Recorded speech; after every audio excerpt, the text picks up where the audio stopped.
Je travaille sur la sémantique, c'est-à-dire le sens des mots et des phrases, de manière algorithmique pour donner un sens pour la phrase.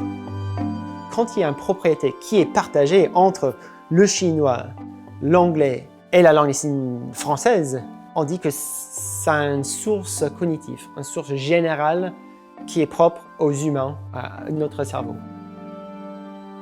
Les langues des signes sont également des langues naturelles, c'est-à-dire utilisées par les communautés, pas inventées par une autorité, qui sont transmises d'une génération à une autre, comme toutes les langues. Mais les langues des signes aussi ont des propriétés uniques à eux. Ils sont peut-être plus iconiques. Il y a parfois la manière d'exprimer un sens avec le visage au même temps qu'on exprime un sens avec les mains. Et aussi, il y a le fait qu'on utilise un espace en 3D, donc on peut mettre des discours de référence dans l'espace devant nous. Ça veut dire que les stratégies qu'on va utiliser pour exprimer un certain sens en langue des signes n'est parfois pas le même que les stratégies qu'on utilise pour les langues parlées.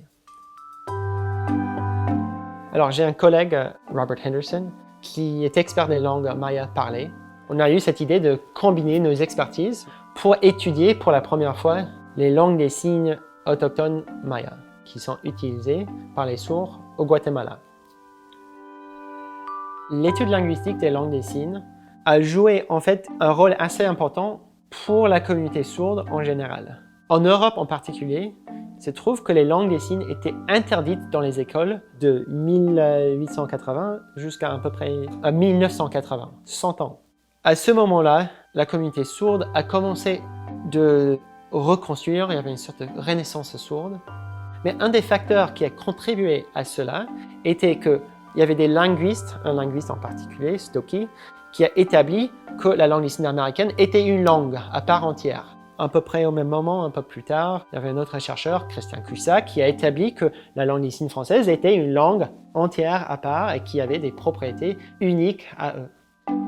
L'identification de la langue des signes française comme une langue est donc une partie essentielle de la création d'une communauté sourde.